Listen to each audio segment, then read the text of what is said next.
Alright, so today we have the upcoming... Oh, what is this written? Hold on. OnePlus 11. Oh, now I can read Chinese. This comes with all the latest specs: Snapdragon 8 Gen 2, 2K 120Hz AMOLED display, UFS 4.0 storage and whatnot. And if you look at the history of OnePlus, they were known for making affordable flagship killer phones. But in the last 1 or 2 years, a lot has changed. Such as? Well, OnePlus merged with Oppo, their entire management changed and that reflected in their phones. They started rebranding Realme phones, they removed the alert slider, they changed the Oxygen OS to Color OS thanks to the opposition. Get it? Opposition. And overall the phones were pretty meh. So the question that has to be asked is, do things change in 2023? How good is this new OnePlus 11? Is this the same OnePlus we loved? Well, we shall find that out together. Let's freaking go. Okay, so first up you get this big red box and there is Oppo written over here. Change. And on the top, OnePlus X Hasselblad branding. For those who don't know, Hasselblad makes extreme quality cameras, like cameras for the satellites and space station, all of that. Oppo has now entered into a 3-year partnership with Hasselblad. You know what that means. We'll get to the camera segment in just a moment. I'm so excited about it. Inside, the always never settle. You get the phone, some cool looking OnePlus stickers. I like this cute heart-shaped one. A transparent case, some paperwork. And if you're an OG OnePlus person, you would remember the warp charger. But now you get a super whoop charger. It is 100 watt. And the good old red Type A to Type C cable. God, please save this, please. And a SIM ejector tool that looks like a laughing emoji. Coming to the phone, it has a curved display and curved edges, so I can firmly hold the phone and it feels very premium in hand, like you get a metal frame and a glass back. Now we have the glossy variant so you can see the smudges and all, but there will also be a black satin variant which should be fingerprint resistant. And I really like this camera cutout. It looks pretty unique and let me show you something cool. Come close. See, inside the camera module there is this sparkly finish. It is very subtle but it is there and it looks very nice. On the top you get a secondary speaker grill so the audio should be good. We'll get to that in just a moment. But the most interesting thing here is, it is the return of alert slider. Yay! Yeah, I love this! In case you don't know, last year OnePlus removed the alert slider from not only Nord phones but OnePlus 10 series like OnePlus 10R, OnePlus 10T. I don't know why they removed it, but thankfully it is back because it is very handy. So if I have to put my phone on silent, all I have to do is slide the alert slider up, so quick and simple.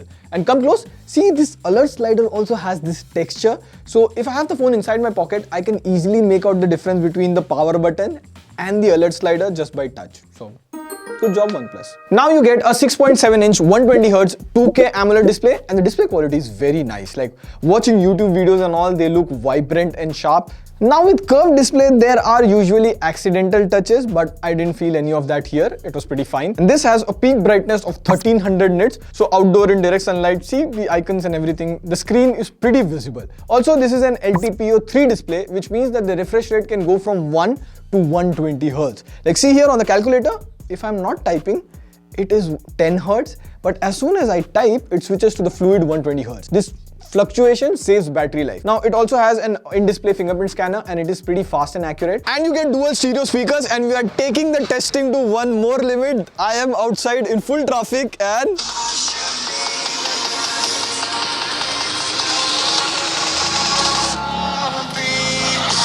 you can easily listen to it. There is good amount of bass, so even if you are in metro or in public, you can continue watching TechWiser videos. Now this phone comes with the latest Snapdragon 8 Gen 2 processor, 12GB RAM, 256GB UFS 4.0 storage. But when this launches in India, there should be a 8 128GB variant too. In day-to-day regular usage like browsing the web, social media and all, the phone is very smooth. There is no lag or anything, and see, the gesture animation is so good. Now let us play some Apex Legends, and we are playing at extreme graphics 60 FPS and match is starting. Let's go.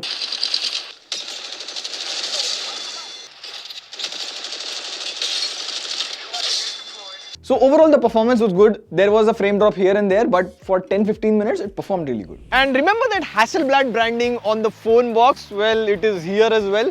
So we have come outside to check the camera quality because in the past OnePlus phones have had meh camera. So this time you get a new 50 megapixel main sensor and the pictures come out good. Like even if you zoom in, there is enough details. It does brighten the face a little, but I think this is with the Chinese variant. And look at this photo. It has so nice HDR, and even in low light, like I clicked this picture of the garden and there was very little light, but see, the picture has come out good. And you get a 48 megapixel ultra wide angle camera. The pictures on the ultra wide angle come out decent, but here is something interesting. We click the picture of this building in ultra wide as well as the main lens and see there is minimal to no color shift.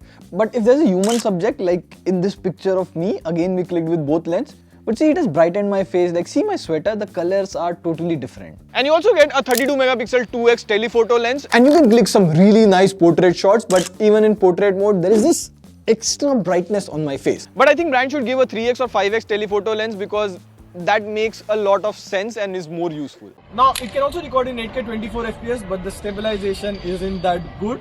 So you will have to switch to 4K 60 FPS, and now the stabilization gets better. And Sayan, please walk slow, and also the footage gets better.